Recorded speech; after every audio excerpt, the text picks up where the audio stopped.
ప్రతిరోజు సామెతలలో నవంబర్ 22వ తారీఖు సామెతలు 22వ అధ్యాయంలో ఉన్న 29 వచనములు. గొప్ప ఐశ్వర్యము కంటే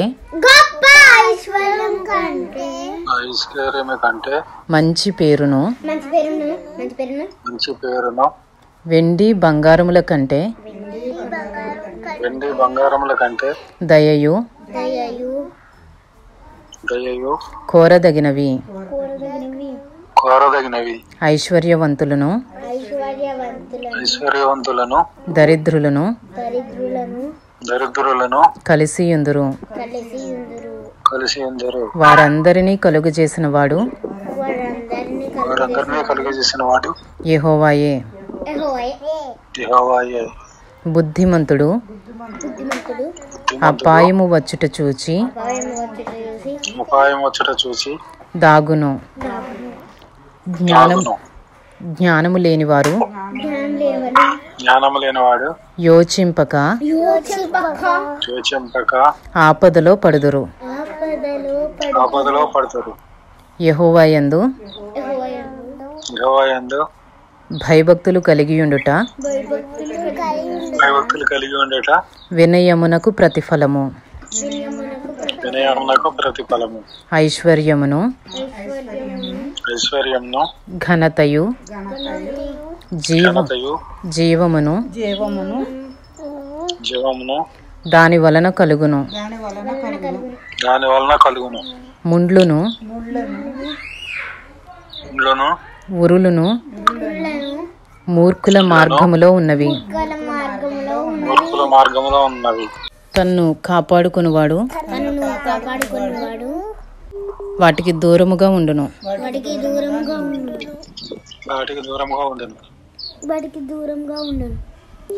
బాలుడు నడువవలసిన త్రోవను వానికి నేర్పుము. వాడు పెద్దవాడైనప్పుడు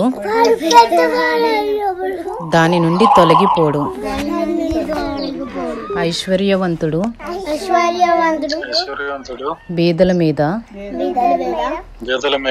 ప్రభుత్వము చేయను.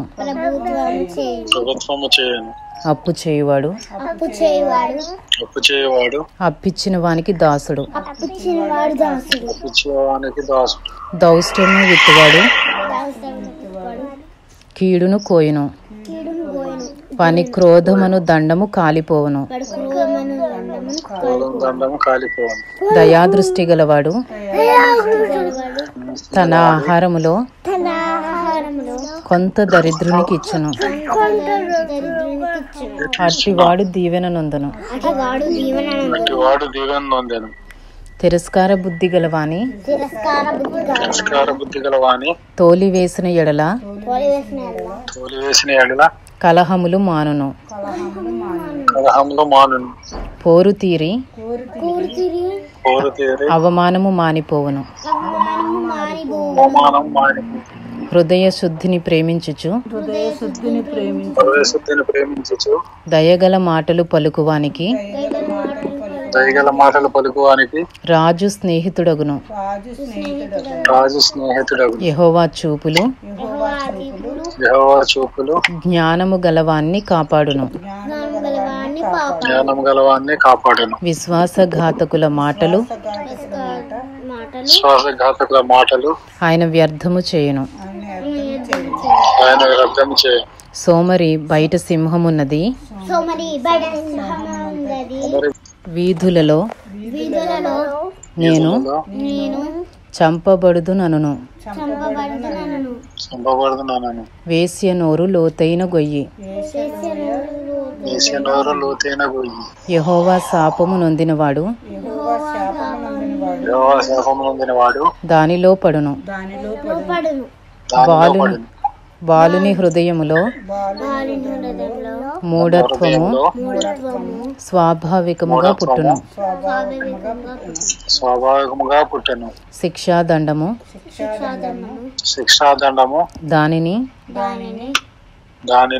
వానిలో నుండి తోలివేయును. లాభము నొందవలెనని దరిద్రులకు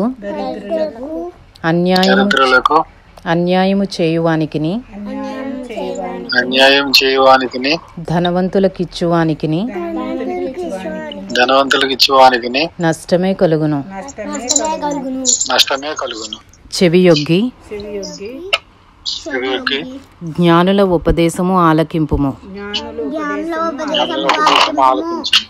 నేను కలుగజేయు తెలివిని నేను కలుగుచేయు తెలివిని పొందుటకు మనస్సు నిమ్ము. నీ అంతరంగమందు వాటిని నిలుపుకొనుట ఎంతో మంచిది. పోకుండా అవి నీ పెదవుల మీద ఉండనిమ్ము. నీవు యెహోవాను ఆశ్రయించున్నట్లు నీకు నీకే గదా నేను ఈ దినమున వీటిని ఉపదేశించి ఉన్నాను. నిన్ను పంపు వారికి నీవు సత్యవాక్యములతో ప్రత్యుత్తరం ఇచ్చినట్లు సత్య ప్రమాణము నీకు తెలియజేయుటకై ఆలోచనయు తెలివియు గల శ్రేష్టమైన సామెతలు నేను నీ కొరకు రచించి తిని. దరిద్రుడని దరిద్రుని దోచుకొనవద్దు. గుమ్మమునొద్ద దీనులను బాధపరచవద్దు. యెహోవా వారి పక్షమున వ్యాజ్యమాడును. ఆయన వారిని దోచుకుని వారి ప్రాణమును దోచుకును. కోపచిత్తునితో సహవాసము చేయకుము. క్రోధము గలవానితో పరిచయము కలిగి ఉండకుము. నీవు వాని మార్గములను అనుసరించి నీ ప్రాణమునకు ఉరి తెచ్చుకుందువేమో. చేతిలో చెయ్యి వేయి వారితోనూ అప్పులకు పోటబడు వారితోనూ చేరకుము. చెల్లించుటకు నీ యొద్ద ఏమీయూ లేకపోగా వాడు నీ క్రింద నుండి నీ పరుపు తీసుకొని పోనేలా నీ పితరులు వేసిన పురాతనమైన పొలిమేర రాతిని నీవు తీసివేయకూడదు. తన పనిలో నిపుణత గలవానిని చూచితివా? అల్పులైన వారి ఎదుట కాదు, వాడు రాజుల ఎదుటనే నిలుచును. ఇంతటితో సామెతలు 22వ అధ్యాయంలో ఉన్న 29 వచనములు పూర్తి చేయబడినవి.